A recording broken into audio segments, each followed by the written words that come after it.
और आगे आने वाले एग्जाम्स की जम के तैयारी कर रहे होंगे। ठीक है, जेईई एडवांस 2021 चैप्टर का नाम सॉल्यूशन है। क्वेश्चन एक ये क्वेश्चन स्टीम है, कुछ नया पैटर्न जो जेईई एडवांस का होता है, तो ये क्वेश्चन स्टीम बोलते हैं। इसमें क्या होता है, इसमें दो क्वेश्चन होते हैं, एक क्वेश्चन ये है, एक क्वेश्चन ये है।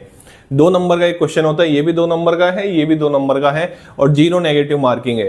क्योंकि जेईई एडवांस अलग अलग तरीके से क्वेश्चन देते हुए आया है। क्वेश्चन स्टीम में देता है, पैराग्राफ में देता है, मैच द कॉलम में देता है, बहुत सारे तरीके हैं। और हो सकता है कि आगे आने वाले साल में और नए तरीके से क्वेश्चन पूछे जाने लगे। ठीक है ना, चलिए तो क्वेश्चन के बारे में बात करते हैं। ठीक है, एलिवेशन इन बॉइलिंग पॉइंट पे क्वेश्चन है। क्वेश्चन तो सिंपल है। ठीक है, आइए बात करते हैं।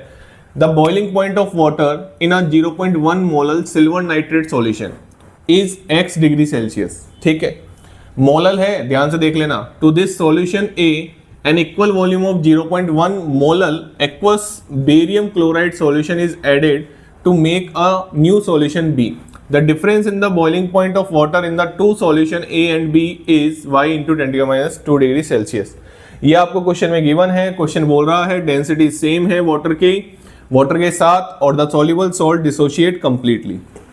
ठीक है, आपको Kb की वैल्यू दे रखी है, ये रही मोलल एलिवेशन कांस्टेंट आप इसको बोलते हो। ठीक है, और इसके बाद boiling point of pure water दे रखा है आपको। ये आपसे x की वैल्यू पूछी है, आपसे y की वैल्यू पूछी है, ये y पे मोड लगा रखा है उन्होंने। ठीक है, चलिए तो मेरे को एक चीज बताओ, x तो आप आसानी से निकाल सकते हो। क्यों? क्योंकि आपने फॉर्मूला पढ़ रखा है कि delta TB sir I into के बी इंटू मोलेलिटी होती है।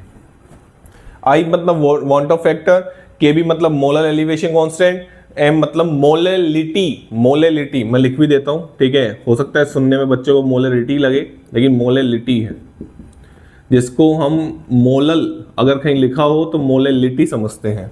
ठीक है ना, मोलर अगर कहीं लिखा हो तो मोलेरिटी समझते हैं। ठीक है ना, चलिए तो अब तो इस क्वेश्चन में कुछ बचा नहीं है। क्वेश्चन बोल रहा है कि बात the soluble salts are dissociate completely.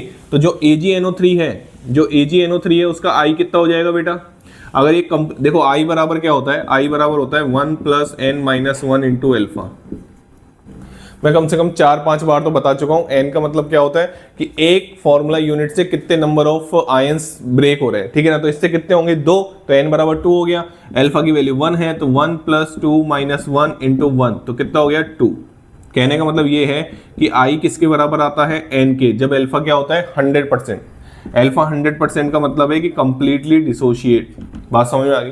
आराम से देखो, कोई जल्दबाजी नहीं करनी। ठीक है ना, चलिए तो आई निकल के आ गया। तो डेल्टा टीबी को मैं ऐसे लिख सकता हूं, टीबी सॉल्यूशन का माइनस टीबी नॉट सॉल्वेंट का, ये सॉल्यूशन का है,